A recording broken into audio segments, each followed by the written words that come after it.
बेशक आप लोग रिश्ता कबूल न करो, मगर लड़की के माँ बाप को ये कहना कि लड़की मोटी है, सांवली है, पतली है, उम्र में बड़ी है या छोटी है, या कोई भी नुक्स निकाल कर मना कर देना बहुत तकलीफ दह बात है।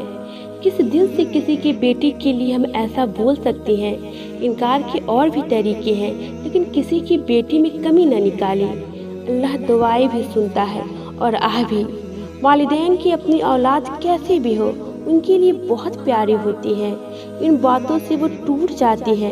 कभी सोची हो उस लड़की पर क्या बीतती होगी जिसमें आप कमी निकाल कर रिश्ता तोड़ देते हैं?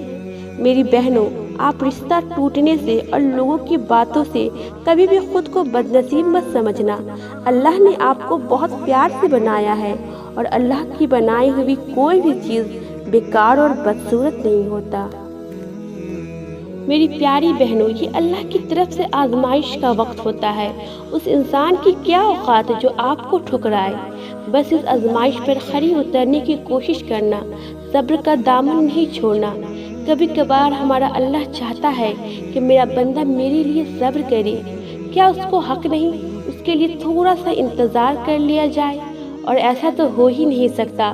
जो ख्वाहिश तुम्हारी ज़ुबान पर हर दुआ में होती है, अगर तुम उसके कुन का इंतज़ार कर रही हो, तो कैसे मुमकिन है कि कोई बंदा उसकी बारगाह में जाए सिसकते हुए और वो उसे सीने से न लगाए? तो बस इंतज़ार करो, और इंतज़ार करने वालों के लिए ही करिश्मे होते हैं।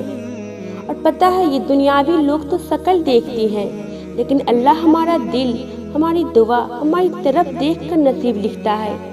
अल्लाह की नज़र में सब खूबसूरत है। वो तुम्हारा नसीब तुम्हारी सोच से भी बेहतरीन लिखेगा इंशाअल्लाह।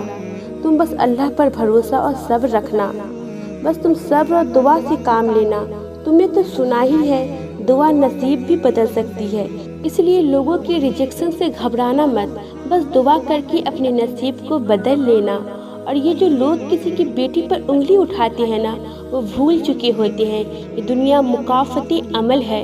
उनके पास भी बेटी है, लेकिन अल्लाह हर बेटी को इस तकलीफ से महफूज रखे। सभी बेटियों का नसीब खुशियों से भर दे।